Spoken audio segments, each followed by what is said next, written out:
जिस समय अंतिम समय होता है जीव का, या जिस समय गर्भ में होता है, दोनों स्थितियों में, गर्भ में उसे बहुत जन्मों की याद आती है, तो वो व्याकुल हो जाता है। ऐसे ऐसे कर्म उनके परिणाम से इस गर्भ में, एक बार प्रभु एक बार मुझे निकाल दो, मैं जाकर के मानव देह में ऐसे सत्कर्म करूंगा, ऐसा भजन करूंगा कि दोबारा मां के गर्भ में ना आना पड़े। जब अंतिम समय होता है तो जितने इस जन्म में दुष्कर्म या सत्कर्म के सब सामने घेर लेते हैं, बहुत जन्मों के कर्म संस्कार छा जाते हैं, और जो उसको योनि मिलनी होती है वही चित्त अटक जाता है। आगे बहुत सावधान, बहुत सावधान। कह रहे हरिराम व्यास जी, 14 लोकों में घूम कर, मेरी स्मृति इस समय जागृत, 14 लोकों में घूमा हूं, हर जगह सुख भोग की लालसा में हरि का विस्मरण ही होता रहा। हरि का स्मरण कब होता है अखंड? जब लौकिक सुखों की, भोगों की चाह खत्म हो जाती है।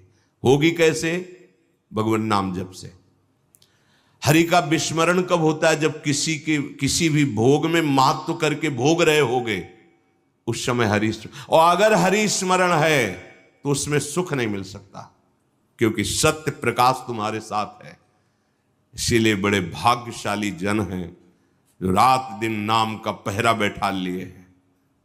रात दिन नाम, उठे बैठे चले फिरे खाए पिए सब क्रियाएं हो रही, पर भगवत स्मरण परायण, बड़े महत भाग्यशाली। ये जो लोग कहते हैं ना, अरे नाम में रुचि नहीं हो रही, नाम चल नहीं रहा, भाई सिद्ध तो नहीं हो गए ना। रुचि तो भोगों में है, अब नाम अरुचि पैदा करेगा भोगों में, फिर नाम में जब रुचि आएगी तो नामी का रूप झलकेगा। धैर्य पूर्वक जपिए। 14 भुवनों में घूम आया, इसी स्वार्थ ने सुख भोग की लालसा ने हरि विस्मरण कराया, हरि विसरायो। करोड़ों ऐसे अपराध किए जन्म जन्मांतरों में, जिन्हें ब्रह्म हत्या कहते हैं, पंच महापाप कहे गए हैं। कैसी बुद्धि मलिन हो गई है कि इन पंच महापापों को हम मनोरंजन समझते हैं, सुख का साधन समझते हैं। मदिरा पीना, पर स्त्री गमन करना, द्वित कीड़ा, हिंसा, स्वर्ण चोरी, ये 5 महापाप है। बोले हम तो हिंसा नहीं करते, अगर मांस खाते हो तो हिंसक ही हो, वही दंड मिलेगा जो हिंसा करने वाले को मिला है। वैसे जैसे कोई गौ हत्या करता है और आप मांस खाते हैं, तो बिल्कुल वही हत्या आपको प्रताड़ित करेगी, आपको जलाएगी, आपका नाश करेगी। कोटि गाय ब्राह्मण मारे को ताप पाप उपजायो। ब्रह्म हत्या जैसा पाप लगता है। देखो कैसी मलिनता है। इसको हम आनंद समझते हैं, मनोरंजन समझते हैं। यह है भारी विपत्ति संपत्ति की। बहुत बहुत सावधान। यह ऐसा धुआं उठा है कलिकाल का, मलिनता का, कि पापाचरण में रति है। जैसे निष्ठावान धर्मात्मा पुरुष धर्म से विचलित नहीं हो सकता, ऐसे ही हम अधर्म निष्ठा वाले बन रहे हैं। स्वागत में तो मदिरा ही प्रधान हो रही। कैसा कैसा बुद्धि काम नहीं कर रही। कैसे मंगल होगा, कैसे सुख होगा, जिसे शास्त्र के रचयिता भगवान स्वयं श्री कृष्ण द्वैपायन व्यास देव जी वो कह रहे हैं। ये पंच महापाप है, ये ब्रह्म हत्या के समान है। कैसा कैसा मनोरंजन। मित्र मिले, क्या स्वागत में मदिरा रखी जाए। और बहुत भाई धनी है, ऐश्वर्यवान, तो मांस भक्षण और व्यभिचार, मनोरंजन के लिए द्वैत कीड़ा, दूसरों का धन अपहरण करना, हिंसा करना स्वभाव। क्या हो रहा है? बोले पाप ताप उपजायो, भारी ताप। कल जो है किसी को पूरी चमड़ी सड़ रही है, पूरी चमड़ी चिल्ला रहे, पूरी चमड़ी उधेल रही, खून रक्त ऐसे मक्खियां भिन भिना रही। क्या हुआ? कर्म बिगड़ गया, मानव देह मिली, जीना मुश्किल है, प्रतिपल अब जब तक जिए तब तक वो चीखता रहेगा। अर्थ नहीं है औषधि के लिए, कोई पास नहीं जा रहा है। कैसे आप समझो, जब कर्म अपना दंड देना प्रारंभ करेगा तो कोई तुम्हारी रक्षा नहीं कर पाएगा। बात समझो। हरिराम व्यास जी कह रहे हैं, कोटि गाय ब्राह्मण मारे को ताप पाप उपजायो। आप देश विदेश घूम रहे, आप मांस भक्षण कर रहे हैं, क्या आपको ये जानकारी है कि विधर्मियों ने तलवार की नोक पर उसको पवाने की चेष्टा करते थे तो गर्दन कटवा लेते थे जन, पर उसको कभी जवान पे नहीं रखा, ऐसे चीर दिए गए, स्वीकार कर लिया, पर उन्होंने उसको रख। आज तुम पैसे देके खाते हो, तुम जानकारी करते हो कि जो तुम देश विदेश से घूम रहे हो, गर्दन उतरवाना स्वीकार कर लिया पर चखा नहीं। आज तुम्हारी बुद्धि इतनी भ्रष्ट है कि तुम पैसा देकर उसे खाते हो और अपने को मनुष्य कहते हो, अपने को जो जो भी नाम दो कि हम ये सनातनी, हम ये धर्म में चलने वाले। आप क्या, सनातन भगवान का नाम है, भगवान का नाम सनातन है। तुम भगवान के हो तो भगवान की आज्ञा का पालन करो। तुम्हारे लिए जो बना हुआ आहार है उसे आप पाओ, धर्म पूर्वक चलो। महापाप हम हर्षित होकर करते हैं, बातें बड़ी बड़ी ज्ञान वैराग्य बड़ी उन्नति की बातें करते हैं, और हमारे आचरण कैसे होते हैं। सुधार करो भाई, सुधार कर लो। अगर आपको ये मानव देह मिला है तो संभाल कर लो, नहीं कितनी योनियों में भटकना पड़ेगा अभी पता नहीं। अज्ञान के कारण लगता है देख लेंगे, कुछ नहीं। सावधान हो जाओ। यदि आप जिस पशु का मांस खाते हैं उसी पशु की हत्या का आपको पूर्ण दंड मिलेगा। यानी मैं खरीद लाता हूं, मैं कोई हत्या तो नहीं करता, लेकिन आप पा रहे हैं ना, तो वही पाप आपको लगेगा। वही कर्ता प्रेरक अनुमोदन। आगे कह रहे, कभी नीच प्रवृत्ति धारण करके, नीच योनि में जन्म लेकर के नाना प्रकार की चोरी कपट छल, बस कैसे पेट भरे। कभी बहुत विद्वान होकर के विद्या के अभिमान में तर्क विवाद करते, प्रकांड पंडित थे। ये जहां भी जाते थे विजयश्री विद्वता से प्राप्त करते थे। तर्क जिह्वा में ऐसी प्रवीणता थी, कोई इनके सामने टिकता नहीं था। तो वहां फिर नमस्कार, पूजा, सम्मान, वाहवाही। कबहू क विद्यावाद स्वाद लगी, ब्राह्मण हुए पूजवायो। जब कोई प्रणाम करता है, नमस्कार करता है, प्रशंसा करता है, अच्छा लगता है। वो अच्छा लगना देह भाव को पुष्ट करके भगवत विस्मृति के गर्त में गिरा देगा। कभी तो इतनी गरीबी देखी है, कभी किसी योनि में ये देखा कि राजा बन गया, छत्र चौर बड़ा वैभव, लेकिन उधर गरीबी में भूख से व्याकुल होकर भगवत स्मृति रहित जीवन गया। कभी इतना वैभव कि उसके अभिमान में प्रभु को भूलकर भटकता रहा।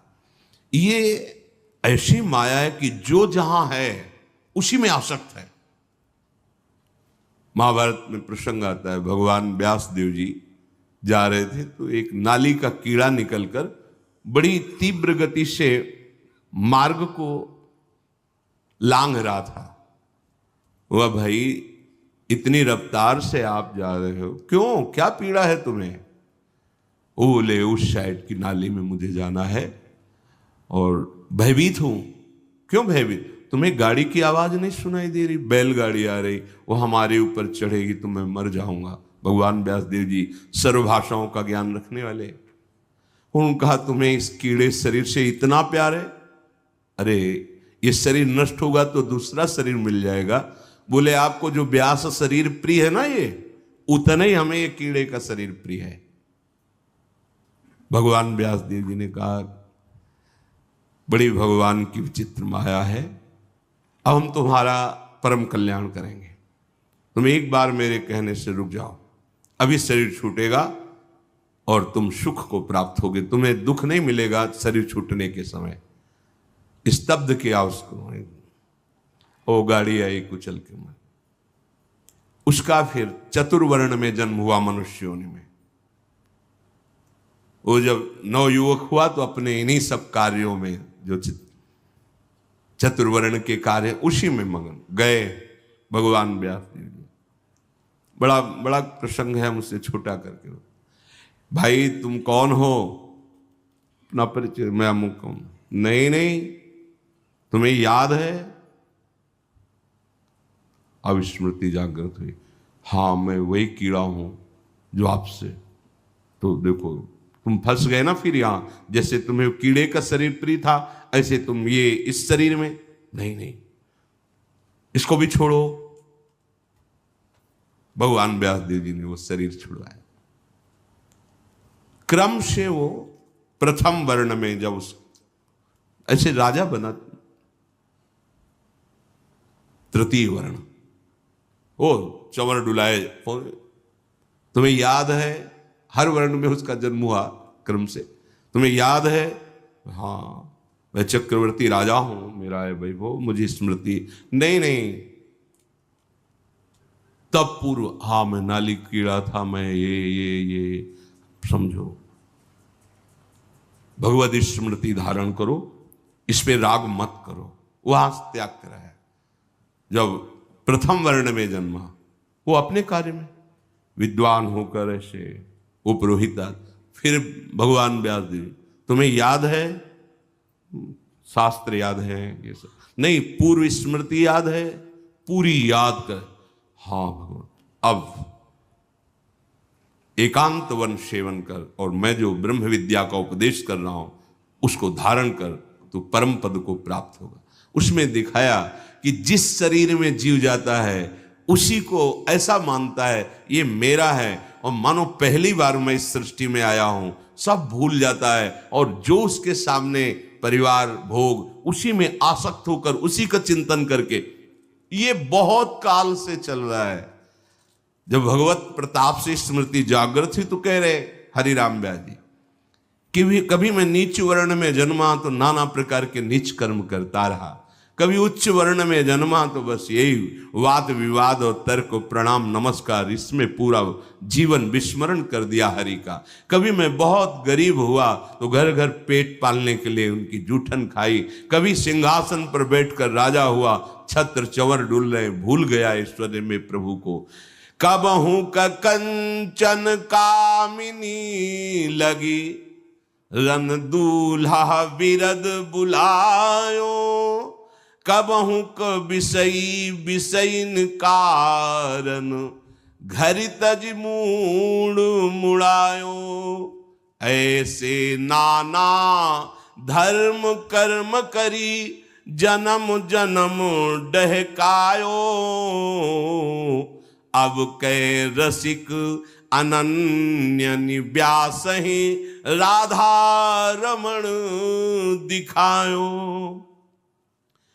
कभी कंचन में आसक्त, कभी कामी में आसक्त, बड़ी दुर्दशा हुई। हर जगह विनाश को प्राप्त होता रहा। कभी विषयों का संग करके विषय भोग को ही सुख समझा, कभी बहुत अपमानित हुआ, बहुत दुखित हुआ तो एक मार्ग दिखाई दिया कि ये सारी सुख सुविधाएं संत बनने में हैं। तो नारी मुई घर संपत्ति नासी, और मूड मुड़ाए भय सन्यासी। तो बोले घर तज मूड मुड़ाए, लक्ष्य भगवत प्राप्ति नहीं है, धोखा, अपने साथ बहुत बड़ा धोखा, आडंबर, नाटक नहीं, दम्भ पाखंड का मार्ग नहीं, सत्य का मार्ग है। हमसे चूक हो जाए तो सुधारना है, लेकिन हमारा लक्ष्य है सत्य मार्ग। अगर लक्ष्य सत्य मार्ग नहीं और यह है कि बढ़िया खाने को मिलेगा, कपड़ा मिलेगा, प्रणाम नमस्कार भेंट, बहुत बुरी दशा है, बहुत बुरी दशा है। आप अपने धर्म से गए, गृहस्थ धर्म का आचरण त्याग कर दिया और व्यक्त धर्म को स्वीकार नहीं किया, तो ऐसे न वैसे रहे मजरेढ़ो, पाछलियो जो भई निर्भाषित। क्या हुआ? जीवन व्यर्थ चला गया, अपराध बन गए। अगर लक्ष्य भगवत प्राप्ति नहीं और वेश धारण किया तो पापाचरण निश्चित होगा, पाखंड निश्चित होगा, दंभ निश्चित होगा और उससे दुर्गति होती, सिर्फ दुर्गति, कहीं कोई गुंजाइश नहीं है। ये वेश ऐसे नहीं धारण करना चाहिए। ये देख करके या आप चलो बाबा जी बन जाते हैं, अब तो कह रहे घर तजी मूढ़ मुड़ायो, चलते बड़ी सुख सुविधा है। ठीक है, तुम बाहरी फिर मन और इंद्रियों का विलास, इसको रोक पाओगे? इसको सत्य वस्तु के आश्रय से रोका जाता है, सत्य चिंतन से रोका जाता है। भोग विलासिता पर लक्ष्य करके निकलोगे तो नष्ट हो जाओगे। ये मार्ग ऐसा नहीं है, खिलवाड़ नहीं है कि मेहनत नहीं करनी पड़ेगी। पेट भरने के लिए लोग 8 घंटा मेहनत करते हैं, चंद रुपए मिलते हैं, परिवार का पोषण करते हैं, अगर नाम जप करते हैं तो उनको वही गति मिलेगी जो एक योगी को प्राप्त होती है, जो एक भगवत मार्ग के पथिक को प्राप्त होती है। आपको बढ़िया बढ़िया भोजन, वस्त्र, सुविधा सब मिल रही, किस लिए? कि आप निरंतर अपनी इंद्रियों को शासन में रखकर भगवदानंद में डूबने के मार्ग में चल रहे हो। चलो निकलो, भगवान की माया ने सहयोग कर दिया, चलो निकलो। तुम्हें अब चिंता न खान पान की करनी, न वस्त्र की करनी, न व्यवहार की करनी, निकलो भगवत चिंतन करके। ये मार्ग है। अगर इसको आप प्रयोग में लेना चाहते हैं, इस वेश को अपनी वासनाओं के प्रयोग में, तो निश्चित जिस दिन विधान लागू होगा तुम्हारे कर्मों का तो भारी दंड मिलेगा, इसलिए सावधान। हरिराम व्यास जी कह रहे हैं ऐसा भी किया, पर ऐसे नाना धर्म कर्म का करके जन्म जन्म भटकता रहा, लेकिन बात नहीं बनी। ये सब ठगे गए।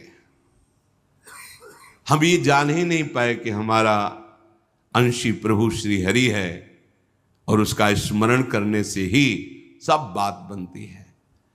अब इस जन्म में कृपा हुई, हरिराम व्यास जी कह रहे क्या? अब के रसिक अनन्य ही व्यास राधा रमण दिखायो। अब की कृपा हो गई और रसिक अनन्यों का संग मिल गया, जिससे राधा रमण जी का साक्षात्कार हुआ। राधा रमण, श्री प्रिया प्रीतम, श्री लाडली लाल।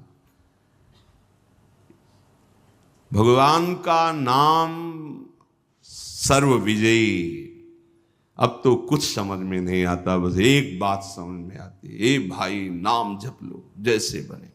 हृदय से कह रहा हूं, हृदय से साफ सुधर जाएगी, साफ क्षमा हो जाएगा, परम पावन हो जाओगे। जितनी तुम्हारी इंद्रियों ने तुम्हें फंसाया है, इनको वैसे ही जलाकर पवित्र कर देगा ये नाम। बस आप इंद्रियों में तदात्म मत होइए कि बहुत जलन हो रही, बहुत, ये उनको हो रही जिन दुष्ट इंद्रियों ने मुझे बार बार अनेक जन्म से भटकाते हुए हरि से विमुख किया है, अब उनको दंड मिल रहा है। और होता क्या है, अज्ञान के कारण हम उनमें तदात्म हो जाते हैं और कहते हैं बहुत जलन हो रही, तो हम फिर मनोरंजन में लग जाते हैं, प्रभु का नाम छोड़ देते हैं, प्रभु के मार्ग को छोड़ देते हैं। श्री पाद प्रबोधानंद जी महाराज कह रहे, श्री कृष्णे तस्य नाम स्वत तदनुचरे नाग सामस्ति मेन्तः।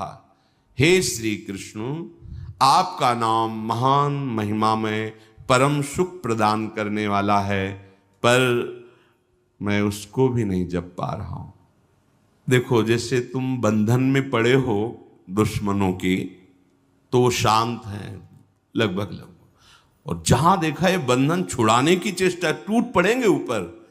ऐसे ही जहां तुम इस भव समुद्र से निकलने की चेष्टा करते हो, एकदम हर दोष प्रकट हो जाता है। दूसरों पर दोष दृष्टि करना, निंदा करना, नाना प्रकार की कामनाओं की भीड़ लग जाना, वो उपासक तभी निकल सकता है जब किसी भगवत प्रेमी महात्मा का सानिध्य हो।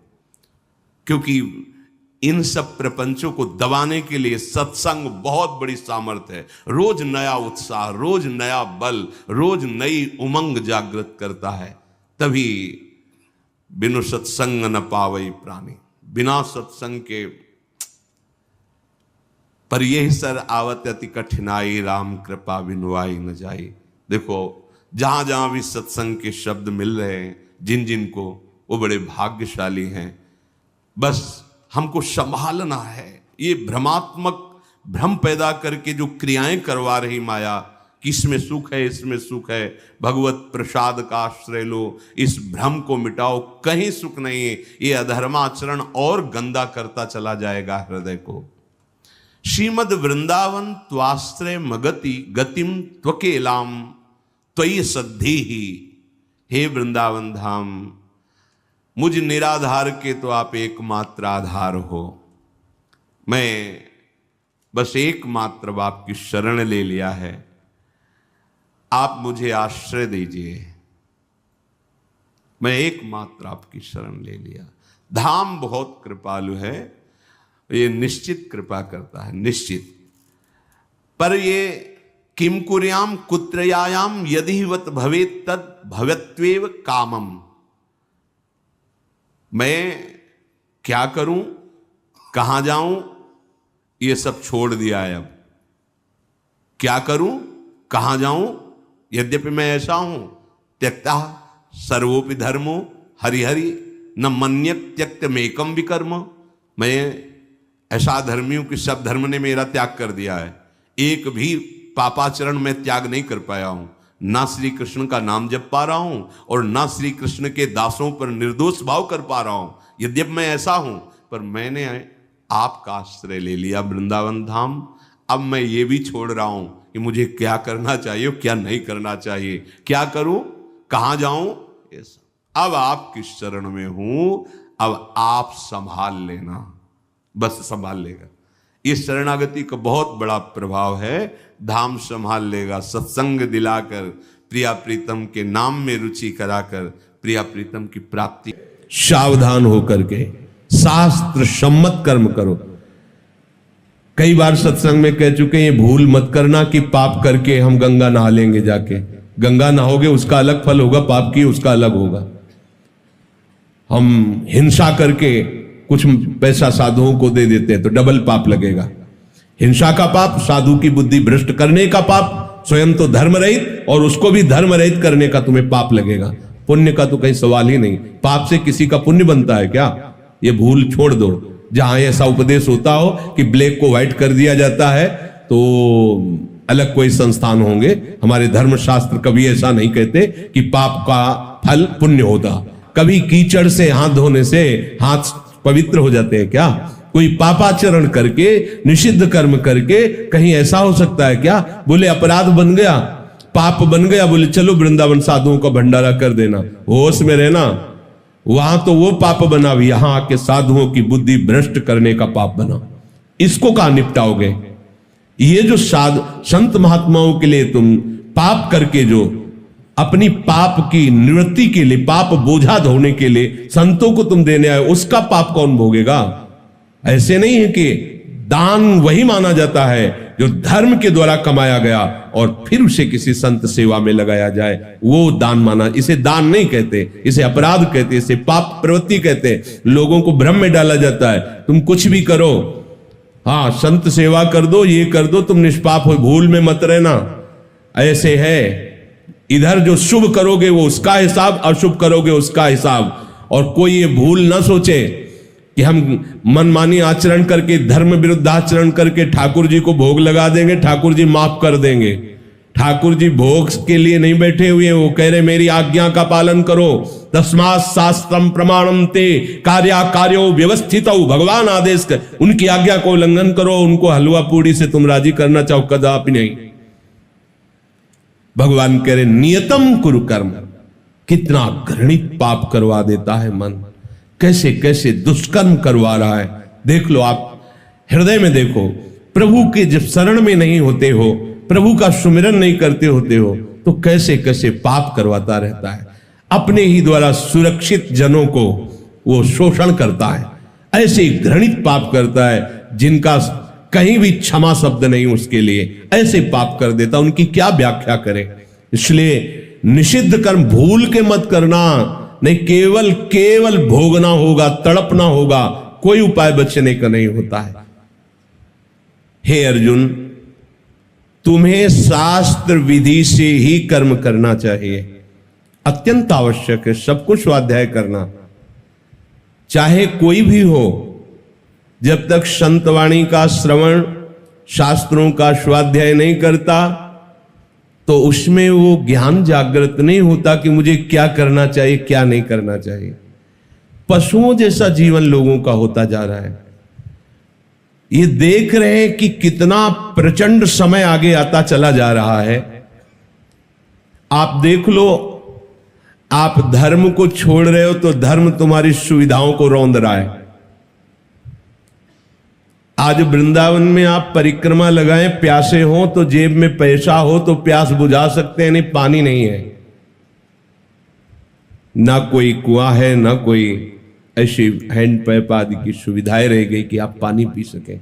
देखो प्रकृति कैसा दंड दे रही है।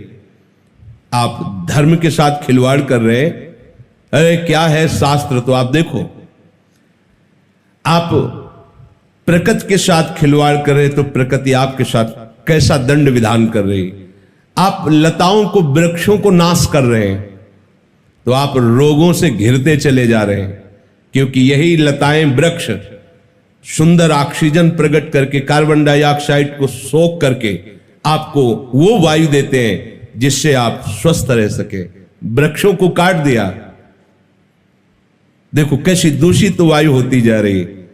यह दूषित आहार और दूषित वायु का प्रभाव है कि पहले जहां कहीं कुछ ऐसे सुनने को मिलता था कि किसी को भयानक रोग हुआ है, आज कैंसर आदि रोग ऐसे हो रहे हैं जैसे किसी को बुखार आता है।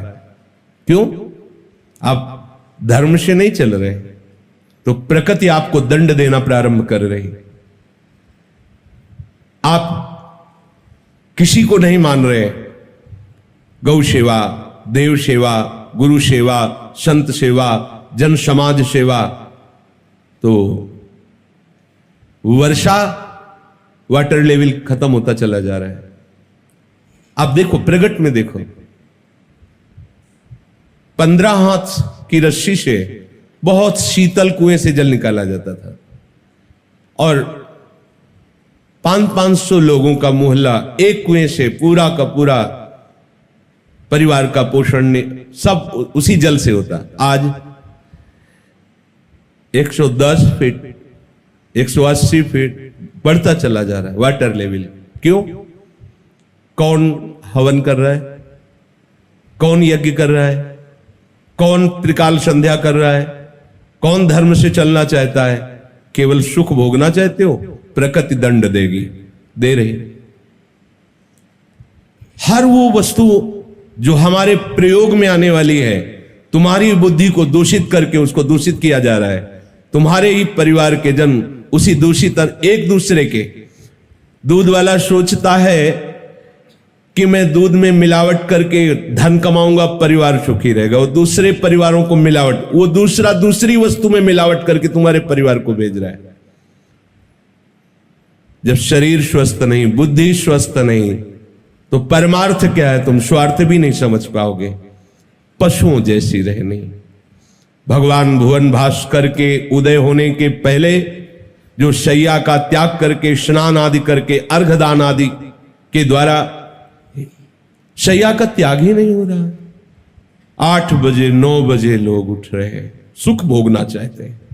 उनकी आयु क्षीण हो रही, उनके सुकृत नष्ट हो रहे हैं, उनके नाना प्रकार के जो बचाव पक्ष की ज्ञान शक्ति उसका अपहरण कर रहे हैं भुवन भास्कर। खिलवाड़ समझ रहे तुम? ये यहां मनुष्य जन्म लेकर मनमानी आचरण, सावधान। भगवान कह रहे नियतम कुरु कर्म त्वम कर्म ज्यायो है कर्मणा शरीर यात्रा पिच्यते न प्रसिद्धेद कर्मणा। तुम्हारी शरीर यात्रा भी सिद्ध नहीं हो पाएगी अगर आप शास्त्र के अनुसार कर्म नहीं करोगे, मनमानी आचरण करोगे। कैसा जीवन! आप जिसे बहुत अच्छा जीवन समझ रहे हैं कि हम बहुत सुखी हैं, और उसको शास्त्र दृष्टि से देखा जाए तो केवल पशुवत जीवन है, पशुवत जीवन। तिनते खर सूकर श्वान भले जड़ता बस जे न कहे कछुए जरि जाओ सु जान की नाथ बिना जो जिए जग में तुम्हारो बिन होए। कैसा जीवन! 11 बजे दिनचर्या प्रारंभ होती शौच स्नान की, आश्चर्य होता है, इतना मंगलमय जीवन और ब्रह्म मुहूर्त से लेकर 11 बजे तक तुम्हारा शयन चल रहा है, क्या जीवन को नाश किया जा रहा है। प्रातःकालीन वेला पर कोई उठकर संध्या वंदन, भजन साधन, स्वयं भगवान प्रातःकाल उठ के रघुनाथा मातु पिता गुरु नावहि माथा सबको प्रणाम करके अपनी दिनचर्या स्वयं प्रभु करते थे, संध्या वंदन आदि। जैसे शास्त्रों में वैदिक सिद्धांत में संध्या वंदन आदि, तो अपने मंगला वन विहार आदि, वो तो शास्त्र सम्मत और ये वेदातीत प्रेम रस। वहां दैवी शक्तियों की संधि और यहां प्रिया प्रीतम की संधि और उनकी संधि शक्ति सहचरियां, ये तो अद्भुत।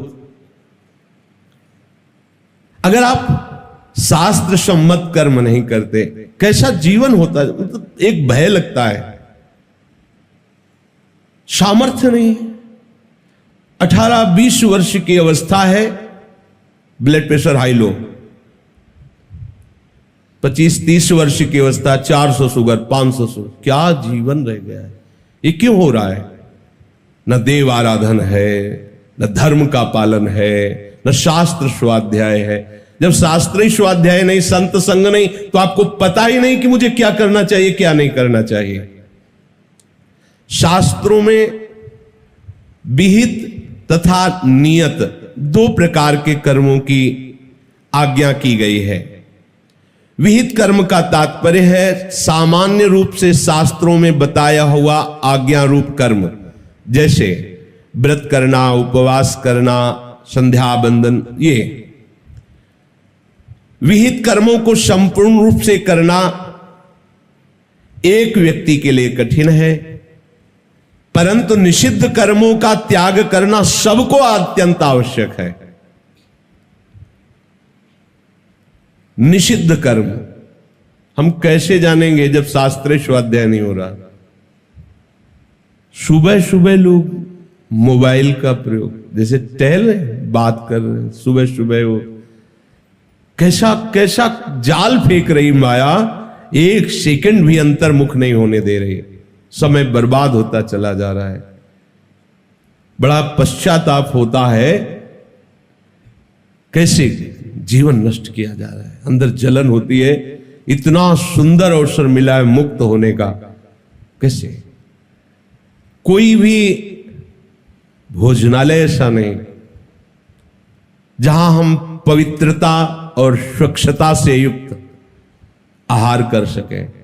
आपको बाहर से पवित्र दिखाई दे रहा है, अंदर जहां बनाया जा रहा है वहां क्यों?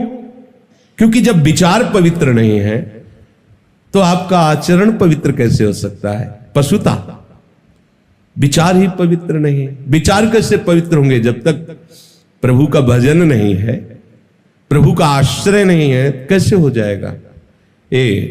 ज्यादा समय नहीं, भजन करके इसी जन्म में श्री जी की प्राप्ति कर लो।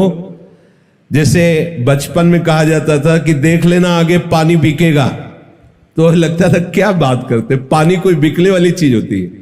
आज वो दिखाई दे रहा है, ऐसे आगे देख लेना, जीना मुश्किल हो जाएगा।